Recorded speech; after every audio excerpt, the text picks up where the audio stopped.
चलिए अगला क्वेश्चन भी गणितीय आगमन सिद्धांत से ही दिखाना है 46 नंबर कि 2 का पावर n जो है ना बड़ा है n से। ठीक है, तो यहाँ लिखेंगे कि मान Pn कॉलन 2 का पावर n बड़ा है n से।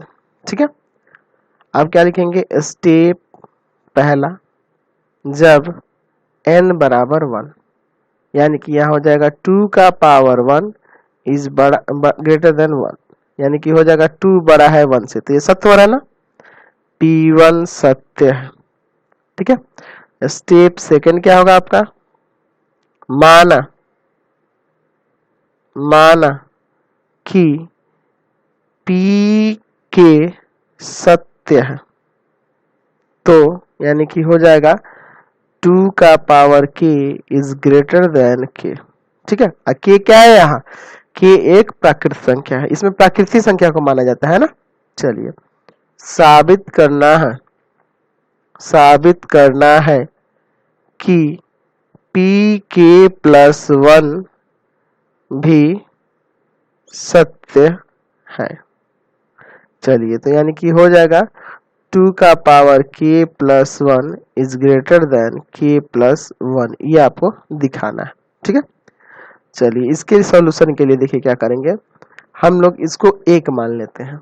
ठीक है, और लिखेंगे समीकरण एक में, एक्चुअल में असमीकरण इसको पढ़ा जाता है, एक में दोनों ओर 2 से गुना करने पर, 2 से गुना करेंगे तभी ना काम होगा। चलिए तभी ना आएगा 2 का पावर k प्लस 1, यानी 2 का power k into 2 is greater than 2k। देखिए दोनों तरफ k से गुना हो गया। अच्छा यहाँ ये पावर में 1 है, यानी हो जाएगा 2 का पावर k प्लस 1। अच्छा इधर 2k को हम k प्लस k लिख सकते हैं कि नहीं, लिख सकते हैं कि नहीं। अब सोचोगे सर k प्लस k क्यों लिखे हैं।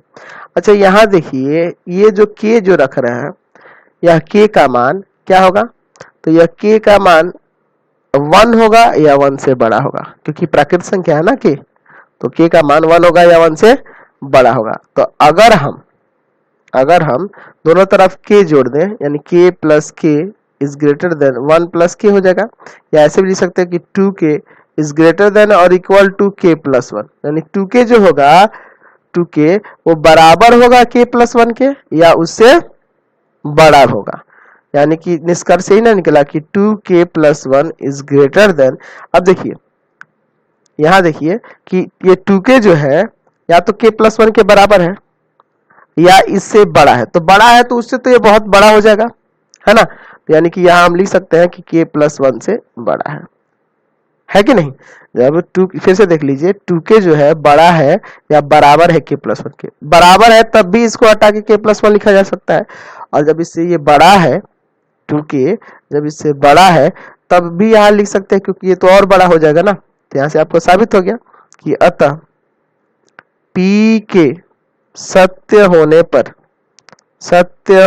पर pk प्लस 1 भी सत्य होगा।